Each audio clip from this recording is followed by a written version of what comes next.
Assalamualaikum warahmatullahi wabarakatuh. Alhamdulillah rabbil alamin. Wassalatu wassalamu ala asyrafil anbiya'i wal mursalin wa ala alihi wa sahbihi ajma'in. Alhamdulillah, kita dapat lagi bersua pada kali ini. InsyaAllah pada kali ini marilah kita belajar. InsyaAllah marilah kita belajar pendidikan Islam tahun 5. InsyaAllah hari ini kita akan belajar berkenaan dengan tajuk tayamum.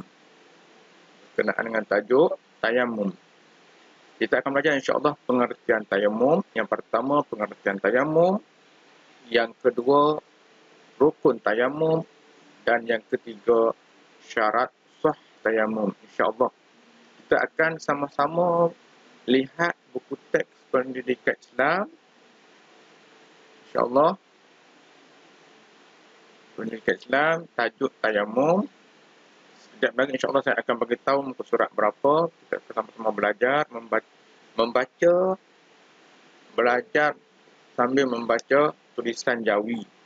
Ini juga adalah untuk membantu kawan-kawan kita yang belum mahir bacaan tulisan Jawi insya-Allah. Bersama-sama kita buka buku pendidikan Islam tahun 5 terbitan Dewan Pustaka, Dewan Bahasa dan Pustaka insya-Allah. Buku surat sama-sama kita buka. Tajuknya tayamum, pelajaran yang ke-10 pada muka surat 113 insya-Allah. Tajuknya ialah tayamum. Tayamum. Baik. Tanpa melengahkan masa, insya-Allah terus kepada pengertian tayamum. Tapi sebelum itu kita tengok dulu firman Allah, a'udzubillahi minasyaitonirrajim. Ini berkaitan dengan perintah tayamum ataupun surahan tayamum. Baik. A'udzubillahi minasyaitonirrajim. Falam tajidu ma'an fatayammamu su'idan thayyiba. Surah Al-Maidah, maksudnya sekiranya kamu tidak mendapati air untuk berwuduk, maka bertayamumlah dengan debu tanah yang suci. Baik, kita teruskan kepada pengertian tayamum. Apakah itu tayamum? Sama-sama kita baca. Pengertian tayamum ialah menyapu debu tanah yang suci ke muka serta kedua-dua tangan hingga ke siku dengan niat dan syarat-syarat tertentu. Baik, kita lihat pada rukun tayamum. Rukun tayamum ada 4. Rukun tayamum ialah pertama, berniat. Nawaitu tayammuma listibahati fardhis salati lillahi ta'ala.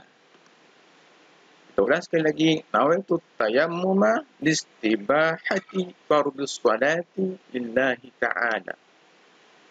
Maksudnya, sahaja aku bertayamum untuk mengharuskan solat kerana Allah Ta'ala. Sekali lagi kita ulang. Sahaja aku bertayamum untuk mengharuskan solat kerana Allah Ta'ala. Itu niat di dalam hati. Rukun yang kedua ialah menyapu seluruh muka dengan debu. Ketiga, menyapu debu ke tangan hingga ke siku. Dan rukun yang keempat ialah tertib. Baik. Kita lihat cara-cara bertayamum. Yang pertama, cara-cara bertayamum. Yang pertama, lihat gambar dan sama-sama kita baca. Tekap kedua tapak tangan pada debu yang suci. Kedua, nipiskan debu pada kedua-dua tangan.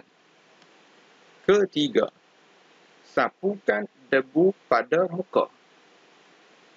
Seterusnya, kita tengok keempat. Ulangi tekap tapak tangan pada debu yang suci dan dinipiskannya. Kelima, sapukan debu yang suci pada tangan kiri ke bahagian bawah tangan kanan hingga ke siku. Ketujuh, maaf. Keenam, sapukan debu yang suci pada tangan kanan ke bahagian bawah tangan kiri hingga ke siku. Sekali yang ketujuh, kemudian sapukan ibu jari kiri ke atas tangan bahagian tangan kanan dan diulangi menyapu tangan kanan pada tangan kiri. Baik, insyaAllah semuanya ini yang terdahulu telah ditunjukkan oleh ustaz-ustaz atau ustazah dalam kelas. Baik, hari ini hanya ulang kaji membaca buku teks. Baik, kita tengok pula antara syarat-syarat sah tayamum. Syarat-syarat sah tayamum ialah pertama, mengetahui masuk waktu. Yang kedua, mencari air selepas masuk waktu. Ketiga, menggunakan debu tanah yang suci. Keempat, menghilangkan najis terlebih dahulu. InsyaAllah, hanya itu dahulu setakat ini untuk pada kali ini. Berjumpa lain masa dan ketika. InsyaAllah, diharapkan murid-murid dapat mengulang kaji semula berkenaan dengan tajuk tayamum.